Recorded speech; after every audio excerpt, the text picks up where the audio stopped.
Hola, ¿qué tal están? Bienvenidos. Mi nombre es José Manuel López García. La Ilustración. Ciertamente el movimiento ilustrado, que pues se desarrolló durante el siglo XVIII, es una de las etapas más importantes de la cultura y de la filosofía, y también, por supuesto, de la civilización occidental. Ya un pensador como Windelband, por ejemplo, en su Historia de la filosofía moderna de 1878, señalaba claramente que una historia de la filosofía de la Ilustración, especialmente en Francia, debía ser más, y son sus propias palabras ahora, una historia de las ideas generales y de los libros en que están expuestas que de los hombres que las crean. Aunque se puede decir que pues hubo grandes filósofos como Diderot, matemáticos como D'Alembert, otros filósofos importantísimos también como Voltaire, Rousseau, etcétera, D'Holbach y otros, Lametrie, etcétera, fueron grandes personalidades intelectuales, filósofos importantes, y a la vez pues había un espíritu general común también, diríamos, en el movimiento ilustrado. Una cuestión es complementaria de la otra. Es verdad que poseían una vida espiritual común, reunidos en París, en salones, etcétera, y en constante relación amistosa, constituían, en rigor, pues un individuo filosofante único. Por otra parte, en el año 1932, Ernst Cassirer escribió una filosofía de la Ilustración desde un punto de vista que no es una historia de los filósofos, sino una historia de los grandes temas filosóficos del siglo XVIII. La obra de Cassirer se puede decir que es ya clásica y se seguirá estudiando y analizando a lo largo de los años.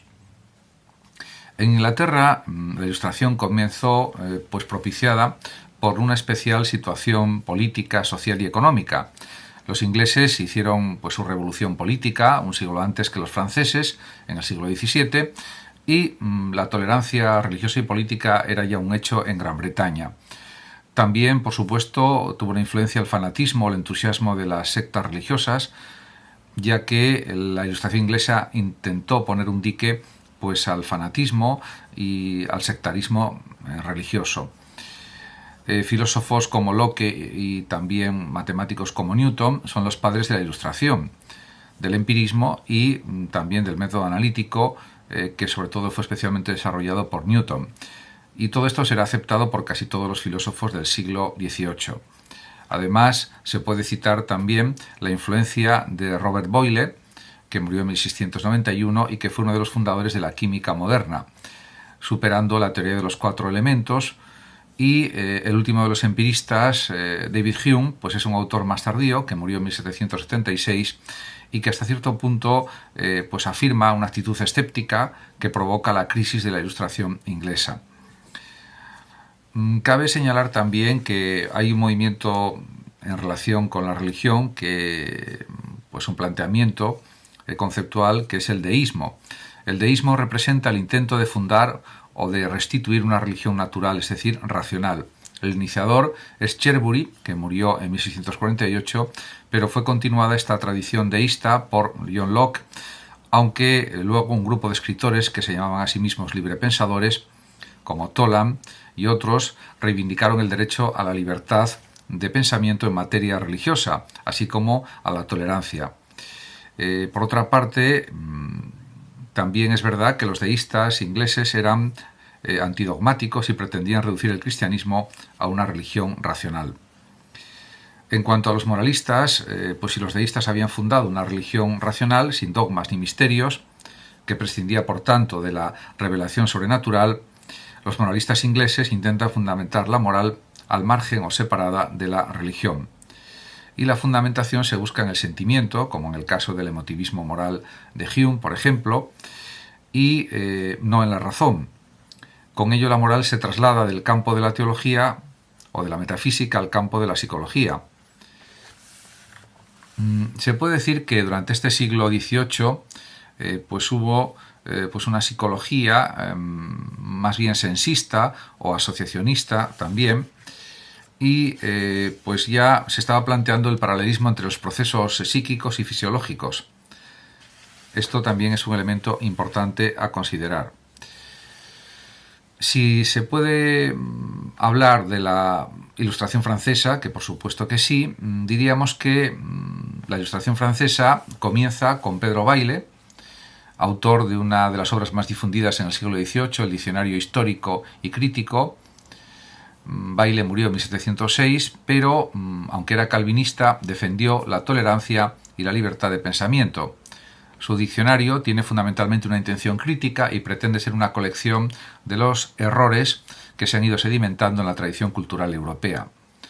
Sin embargo, se puede decir que el deísmo tuvo más fuerza, más consistencia, gracias a la obra de Voltaire, que es un filósofo francés que nació en 1694 y murió en 1778. Por tanto, podemos decir que Voltaire no era ateo. Ahora bien, llega a decir lo siguiente, o escribir lo siguiente: si Dios no existiera, sería necesario inventarlo, pero la naturaleza entera nos grita que existe.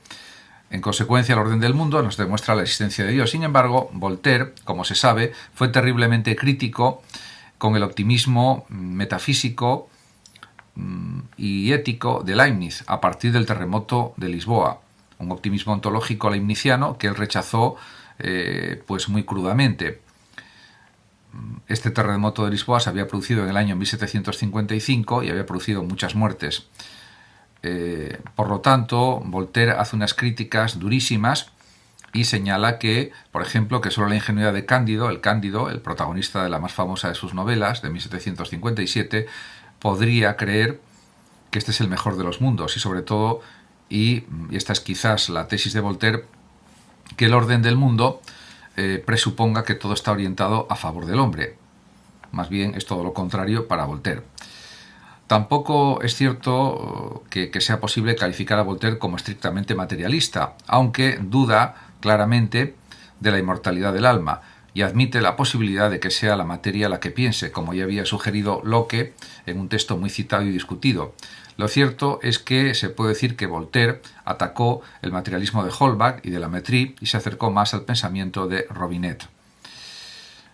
Hubo pues otras corrientes filosóficas en la Ilustración francesa, pero diríamos que las más importantes o las que más influencia tuvieron en la historia del pensamiento, pues yo diría que es el sensismo y en general el materialismo.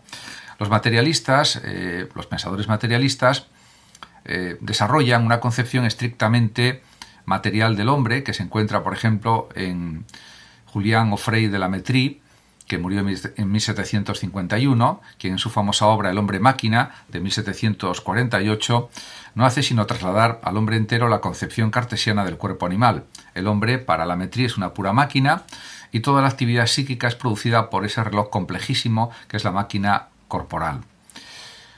Una idea similar, o pues una línea de pensamiento parecida, se encuentra en el alemán afincado en París, d'Holbach, que murió en 1789, en su obra, por ejemplo, Sistema de la Naturaleza, o sobre las leyes del mundo físico y del mundo moral, de 1770, considerado como la Biblia del materialismo. En ambos autores se puede decir que el materialismo posee una significación también ética y política, y se considera como un instrumento de la liberación del hombre.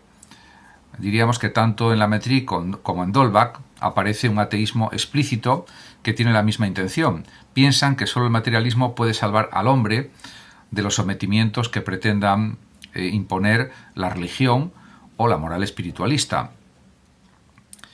En este sentido, pues dentro de este materialismo podemos englobar al sensismo o sensualismo, que está representado en Francia por el abad de Condillac, que murió en 1780, en su Tratado de las Sensaciones de 1754, aunque también hay que reconocer que muchos otros pensadores ilustrados fueron también sensistas.